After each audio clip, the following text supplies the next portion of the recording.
साल 1901 अमेरिका का बोस्टन शहर, जहाँ एक डॉक्टर रहा करते थे जिनका नाम था डॉक्टर डंकन। डॉक्टर डंकन का मानना था कि इंसान जिंदा होता है और मरता है तो कोई ना कोई एक ऐसी चीज होती है जो इंसान को जिंदा रखती है। तो उन्होंने एक्सपेरिमेंट करने के लिए सोचा। डंकन ने इस एक्सपेरिमेंट के लिए ट्यूबरक्लोसिस के मरीजों को चुना, यानी कि टीबी के मरीज। टीबी के मरीजों के आखिरी दिन कुछ इस तरह होते हैं कि वो ढंग से हिल डुल भी नहीं पाते। जब डंकन ने एक्सपेरिमेंट किया एक मरीज पे, तो उसका जो नतीजा निकला वो नतीजा ये निकला कि जब उस मरीज की मृत्यु हुई तो उसके वजन में 21.3 ग्राम की कमी मिली। इसलिए इस एक्सपेरिमेंट को 21 ग्राम सोल भी कहा जाता है। आत्मा और ईश्वर, इनमें बहुत लंबे समय से बहस चल रही है, क्योंकि मॉडर्न साइंस कभी इनको मानता नहीं है। क्योंकि मॉडर्न साइंस वही है जो अस्तित्व में है उसको मानना है, और जो अस्तित्व में नहीं है उसको नहीं मानना है। तो इसके बिल्कुल विपरीत शास्त्र कहते हैं कि जगत मिथ्या और सत्य ब्रह्म है। तो आइए जरा देखते हैं कि इसके अंदर थोड़ा सा हम विचार करते हैं, थोड़ा सा पॉइंट लेते हैं। इस पॉइंट का नाम है दुख। दुख हमारे जीवन में कहाँ से स्टार्ट होता है और कहाँ खत्म होता है, और किन किन चीज़ों का दुख है हमारी ज़िंदगी में। तो इसको हम थोड़ा सा विस्तार से समझेंगे। गीता में संसार का वर्णन करते हुए श्री कृष्ण कहते हैं कि ये जो जगत है ये मिथ्या है, ये दुखों का भंडार है, नश्वर है। उसी प्रकार ये संसार परिवर्तनशील है। तो आइए आज जरा हम इन कुछ दुखों पर नज़र डालते हैं कि हमें ज़्यादातर कौन से दुख परेशान करते हैं। पहला दुख जो है वो जन्म को लेके है। जन्म लेने से ही हमारे दुख स्टार्ट हो जाते हैं।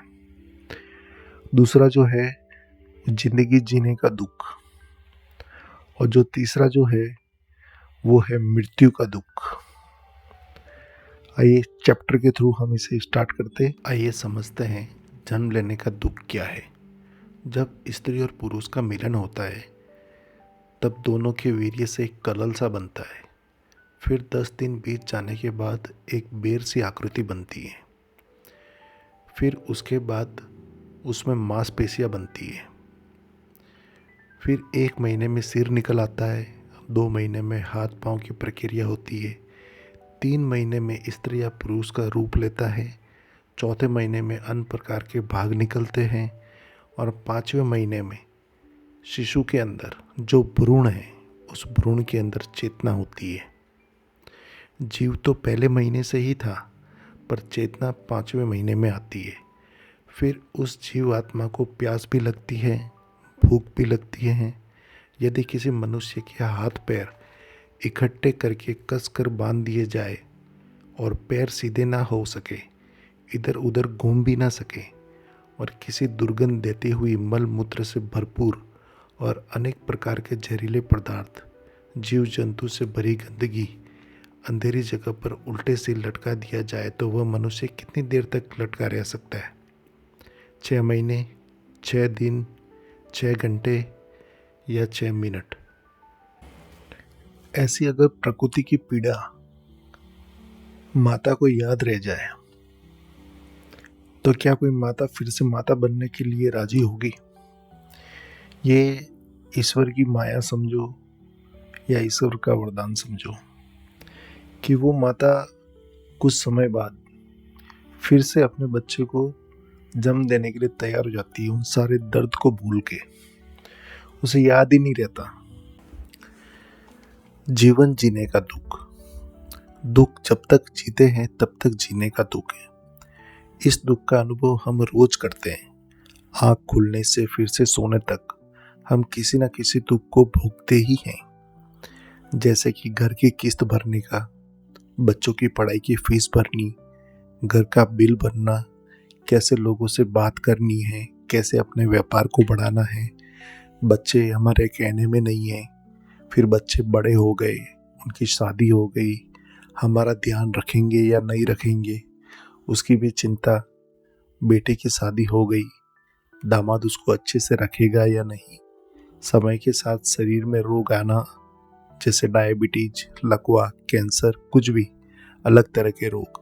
लेकिन वास्तव में जिंदगी जीना ही नहीं आता हम लोगों को, क्योंकि अधिकतर लोग जिंदगी जीना ही नहीं जानते। मरने का दुख, जिंदगी का सबसे बड़ा दुख है मरने का दुख। हमने मृत्यु का अनुभव तो नहीं किया, क्योंकि अभी तक हम जिंदा है, तो फिर मौत का डर क्यों लगता है।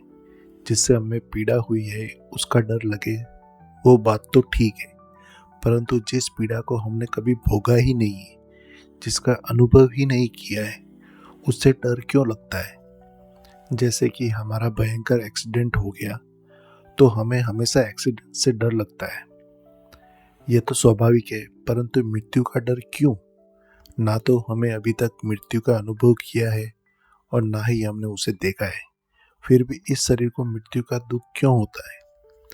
इसका वास्तव में मुख्य कारण यह है कि जीवात्मा की इससे पूर्व अनेक बार अनेक शरीर से मृत्यु हो चुकी है।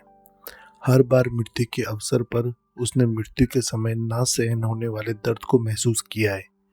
मॉडर्न साइंस इसे नहीं मानता है, परंतु इसका उत्तर भी उनके पास नहीं है।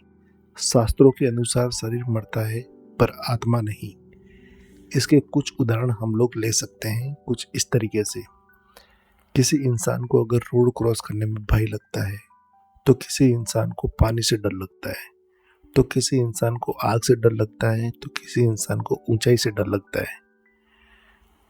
अगर ये सब बात माने शास्त्रों के अनुसार, तो ये सब भय पूर्व जन्म में हुई दुर्घटना से संबंधित है। इस प्रकार जीवात्मा अनेक बार अनादिकाल से मृत्यु और जन्म के जन्मांतर में रहती है, और इस वजह से हमें हमेशा कुछ न कुछ यादों के साथ रहती है वो, और इसलिए वो हमेशा हमें मृत्यु के भय से डराती है।